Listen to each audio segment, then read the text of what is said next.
Bonjour, aujourd'hui on se retrouve pour une nouvelle vidéo. Aujourd'hui on va réorganiser un petit peu le potager.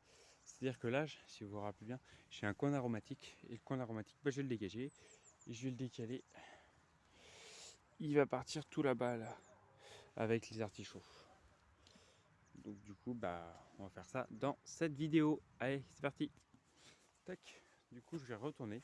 Bon, c'est que la menthe là pour le coup. Ça va pas être très compliqué à déplacer, ça se déplace bien. Alors, faut que je vous décale un tout petit peu. Vous voyez toujours quelque chose. Ouais, on va remonter un poil. Non, on va redescendre. Voilà, là c'est. Tac. Et je me mets un peu au milieu. Tac. Je vais vous montrer un peu. Bon, attendez, je coupe et je vous reprends une fois que j'ai récupéré un morceau de menthe. Voilà, j'ai tout retourné. J'ai récupéré un petit peu de menthe. Je vais pas tout récupérer. Il reste 2-3 rhizomes que j'ai laissé par mon prêt. Mais enfin, ils sont plus dans la terre. Hein. Je les ai quand même retournés. Parce que la menthe, ça a quand même une fâcheuse habitude de être assez envahissant. Donc voilà. Du coup, j'ai récupéré ça. Vous voyez. Et donc là, je vais aller les replanter. Je vais les couper aussi, hein, très certainement. Ça n'a pas trop de mal, même si ça devrait le faire. Que, vous voyez, la menthe, elle se reproduit par rhizome. C'est-à-dire qu'elle fait des longues tiges comme ça. Ça fait des nouveaux pieds. Puis soit ça se détache, soit ça se détache pas. Mais ça, c'est encore autre chose. Et voilà ma menthe. Allez, je vous emmène avec moi. On va la replanter. Je vous coupe. Du coup, là, il y a les artichauts qui sont là aussi. Et du coup, mon nouveau coin aromatique, ça va être avec les artichauts. Tac. Du coup, vous voyez rien.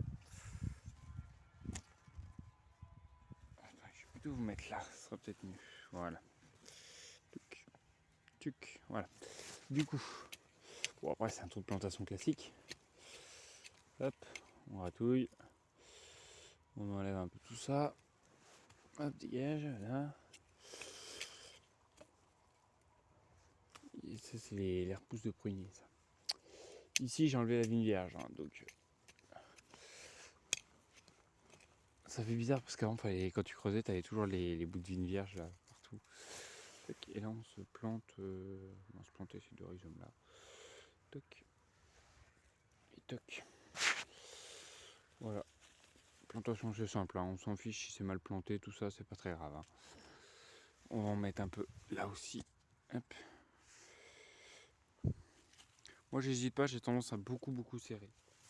Donc là, on va en mettre avec les artichauts.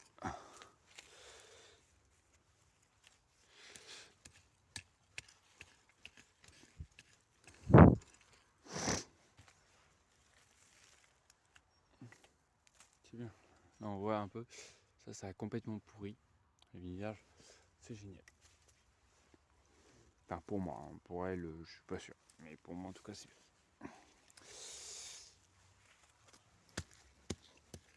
Hop. Du coup, elles vont être mêlées à des groseilliers qui vont bientôt arriver aussi. Je vais on va faire ça en même temps d'ailleurs. Juste après que j'ai planté tout ça, on va les bouturer du groseillier. Il va y avoir des artichauts du coup, des ronces qu'il y a aussi. Hop, on va aller par là. Tac. Elles vont être emmêlées avec un peu tout. C'est un peu la fraisière, je suis tendu. Je vais vous mettre là. Hop là. Désolé, ça bouge un peu là.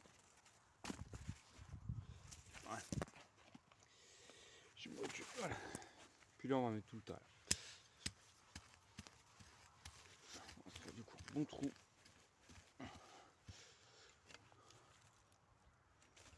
Tac.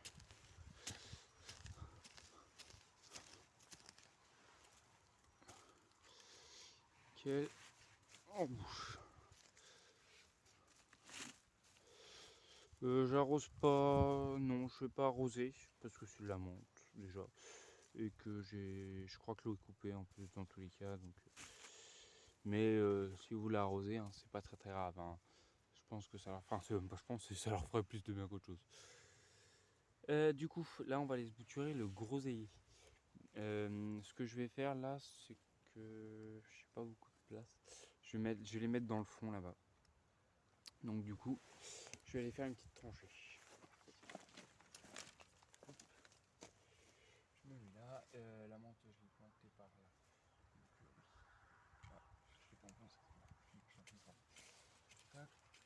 fais une petite tranchée comme ça. Ah, j'ai un truc qui me pique les fesses.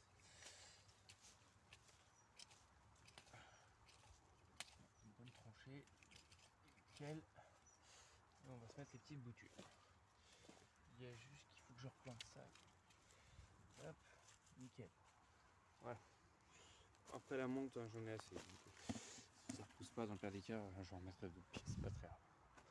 Donc, mon petit groseillier, il est là. Tac, toc, toc, tic. Et là, je cherche un truc pour couper. Donc, le groseillier, c'est assez simple pour bouturer. À crotte. Sauf que je vais pas avoir les rhizomes que je voudrais. En fait, il faut réussir à récupérer. Est-ce que vous les voyez là? Là, ici. Là, ces petits rhizomes là qu'il faudrait récupérer. Mais bon, du coup, il n'y en a pas. Donc, on va récupérer d'autres rhizomes. Tac, là, c'est là. Il y en a un qui est là. Et l'autre, je sais pas où il est volé. Ah mince. Bah, tant pis. On va le tailler un petit peu, tant pis. Il n'est pas en grande forme, hein. Je sais pas si, comme on le voit là. Hein. Il n'est pas en très très grande forme. Je vais couper là. Hop, elle est là. Et je voudrais me faire une dizaine de boutures avec ça. Donc, c'est quand même compliqué. Enfin, je le dégage, hein, parce que oui. Là, comme vous le voyez, c'est quand même pas très étonnant qu'il soit pas en forme. Oula. Non, je l'ai pas coupé. Hop. Là aussi. Le mieux, c'est les boutures, c'est des rhizomes de l'année. Enfin, des rhizomes, des branches de l'année. C'est ce qui se bouture le mieux, d'après ce que je vois. Par contre, ça sert à rien d'espérer avoir des groseilles pour le moment. Hein. Là, il faut que j'attende 4-5 ans, voire 6 ans facilement. Là, ça fait déjà 2 ans que je l'ai. Et je pense qu'il est au moins 3 ans. Donc, oula! Là, ça enfuit, je sais pas où. Ah bah mince. Oui, ça fait déjà 2 ans que je l'ai. Et je vois pas groser. Ça devrait pas tarder, je pense. J'espère. Mais bon, pour l'instant, pas décidé. On va recouper ce rhizome là. Hop, je vais récupérer une autre bouture.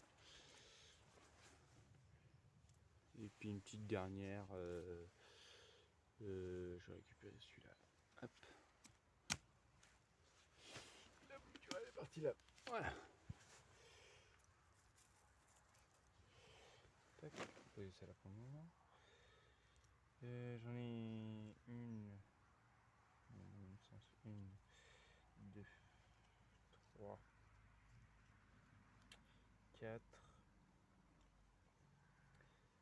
5 et 6. Bon, c'est grave. Donc là, j'ai 6 potentiels groseilliers. Eux, par contre, je vais les arroser. Et je vais peut-être pas les mettre là-bas tout de suite, en fait. En réfléchissant un peu. Je vais plutôt les planter ici.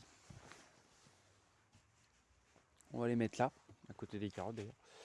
Qui n'ont pas l'air trop en méforme. Comme on voit celle-là, par exemple. Là, oui. Non, là, oui. Tuc. Un peu, voilà. Non, c'est celle-là que vous voyez. Hein, elle est quand même assez belle. Bon, elle est pas incroyable, hein. Mais elle est belle quand même. Tac. Du coup, on les enfonce et un petit peu quand même. Touc. Touc.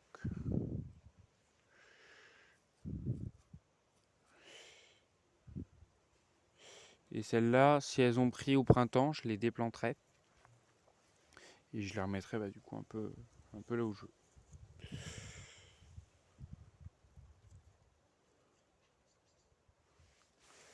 Tac. Et une cage pour éviter que les oiseaux viennent gratter dedans. Après, sur l'organisation du potager, qu'est-ce qu'il va y avoir l'année prochaine? Ici ça reste coin-fleur. D'ailleurs, si quelqu'un s'y connaît un petit peu en topinambour, quand est-ce qu'il faut que je les récolte? Je sais pas comment ça va. Du coup, oui, ici ça reste le coin-fleur, ça bouge pas. Et ici, ça y était déjà cette année, et ça va y rester aussi. Ça va être le coin légumes racines. C'est pour ça que là c'est paillé, mais du coup ça dépaillera assez rapidement. Là jusque là. Et ici, il va y avoir une bulle de culture en fumier. Puis c'est un peu à tout. Après, c'est potager normal. C'est un peu de tout et n'importe quoi, on va dire. Voilà. Si, d'ailleurs, pour répondre à une question, là que j'y suis, je lui ai déjà répondu, mais il y a quelqu'un qui me posait des questions sur le Walipini, qui me disait qu'il n'allait pas avoir assez de lumière et tout ça. Alors, c'est vrai que je n'y avais pas spécialement pensé, mais c'est vrai que c'est pas faux. Et pourquoi je fais un Walipini? Tout simplement pour m'amuser, hein. Là, franchement, il n'y a pas de but de production ni rien, hein. Même là-dedans, hein, il n'y a aucun but spécial de production. J'aimerais même produire un minimum parce que bon, mon futur métier, c'est quand même maraîcher. Donc, si je peux m'entraîner déjà aujourd'hui, c'est quand même bien. Mais il n'y a pas spécialement de but de production. C'est de produire 2-3 légumes, quoi, comme ça. Mais voilà, c'est sans grand truc. Et donc le Walipini c'est pareil, hein, c'est juste pour tester, voir qu'est-ce qui marche pas. Je vais essayer des cultures du soleil d'ailleurs en plus de ça là-dedans pour essayer de les garder plusieurs années en fait, c'est ça mon but. Mais il faut que je continue de le creuser de toute façon. Donc, bon, c'est pas encore d'actualité. Voilà. Qu'est-ce que j'ai à vous dire? C'est à peu près tout. Oui, ça doit être tout. Donc je vais vous laisser maintenant. Moi je vais aller étaler ma butte et puis je vais aller recouvrir l'ancienne zone des aromates. La ciboulette elle va rester là quand même.